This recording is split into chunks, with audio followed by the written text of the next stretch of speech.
Ladies and gentlemen, there are millions of Americans that are saying they can't make ends meet. And it's all of the inflation, the cost of rent going up, the cost of housing, health insurance, and the things they really depend on and need in their daily life cost so much money. So they are selling their blood. Mm-mm-mm. So, millions of Americans are currently working two or more jobs in order to make ends meet as global inflation and corporations jack up prices, have sent prices of food, gas, housing, health insurance, and other necessities soaring in the past year. Cache Lewis, 31, of Denver, Colorado, works two jobs and is currently trying to find a third job to cover the recent $200 monthly rent increase to her apartment.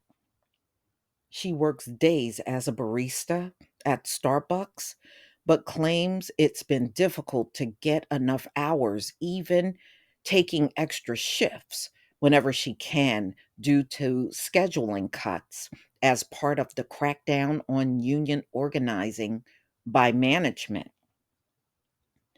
At night, she works at a convenience store because the hours are reliable and works 6 days a week, often 16 hours a day.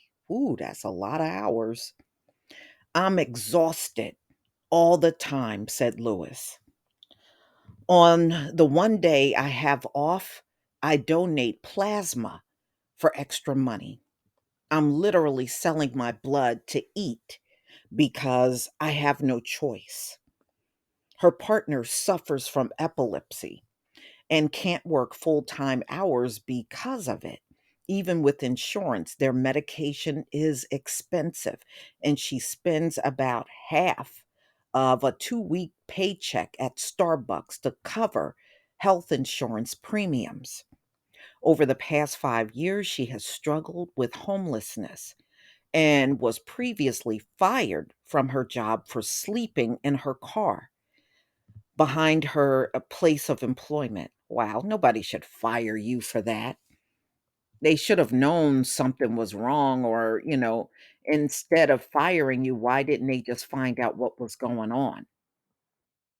That's a stupid thing to fire somebody over. All of my friends and families work multiple jobs as well, just trying to keep our heads above water. Nothing is affordable, and the roadblocks set up to keep people in a cycle of poverty benefits the most wealthy members of our society, added Lewis. We aren't living, we're barely surviving, and we have no choice but to keep doing it. More Americans have been working two or more jobs over the past few decades, according to data from the US Census, with women more likely than men to have multiple jobs and multiple job holders most prevalent among low wage workers. Laura Richwine of Omaha, Nebraska, works two jobs, one in fraud prevention and the other doing administrative work, and had previously been working three jobs to keep up with the hefty medical bills that she's been facing since being hit by a car in 2014. It's rough, and I barely have any energy to keep up with much else, said Richwine. I've got a bachelor's degree and I've been working for over 10 years. But up until a year ago, I had never had a job pay me more than $15 an hour. Wow. Many places around me still only offer Nebraska minimum wage, which is $9 an hour. You can hardly even buy food with that amount. Based on data from the Bureau of Labor Statistics, more than 400,000 Americans work two full time jobs. In September 2022, 4.9% of all the more than 164 million US workers held two or more job positions.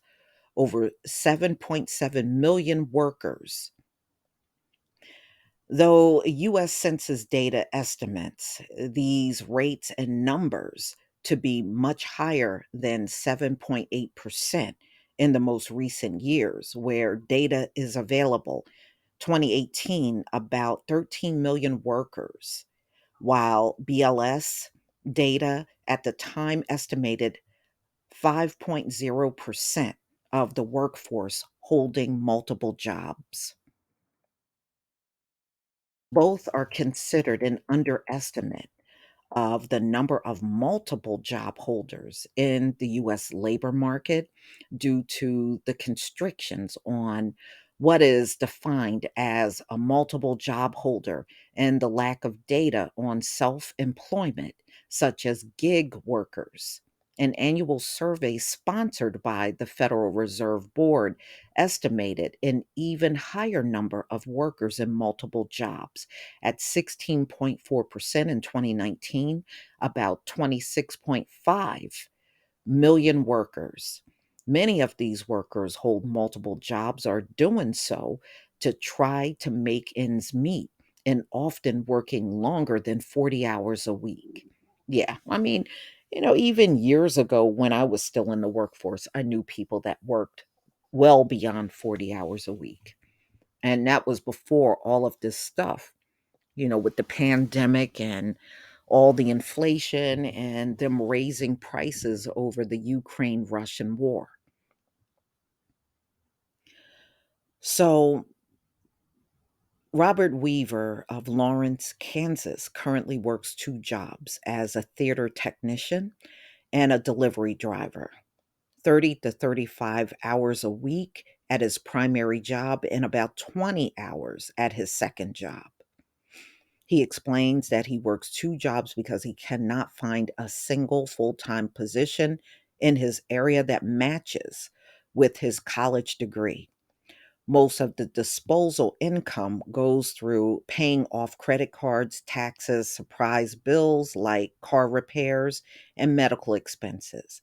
There isn't enough money to be able to afford a home or even rent from just one job on your own, said Weaver. Everyone is in debt and is looking like we will never pay it off. Yeah, that's true. I mean, the debt is bad. I do agree with that. So, another woman, Leora Engel, 37 of Vermont, took two additional jobs, working at a deli and another at a convenience store earlier this year. So she took the part-time job to try to get by. So she was trying to boost her income to cover expenses while going through a divorce. After working 70-hour weeks, she left her full-time job due to burnout, but still works two jobs while trying to get a side hustle off the ground and limiting her work hours to no more than 50 hours a week. It's kind of like much of your soul, are you willing to sell in order to be financially independent or to make sure that you can pay your bills? Ingalls said. Yeah, so all of these people are working, and in addition to doing that, they are selling their blood just to get some additional income to help pay for just everyday expenses. And this seems to be getting worse in America. And, this is why so many people were complaining to Joe Biden to do something about all of this inflation. And if you remember, I did a video probably around in June where he said the inflation was going to be around for a while. And in fact, it's probably going to get worse as we get to the holidays and go into 2023 because it looks like the housing costs is definitely not going down. And neither the food prices aren't going down much either. But y'all, please tell me what you think about this video. Please leave your comment and subscribe. Don't forget to hit on the notification bell, and I'll see you on the next video. Peace, family.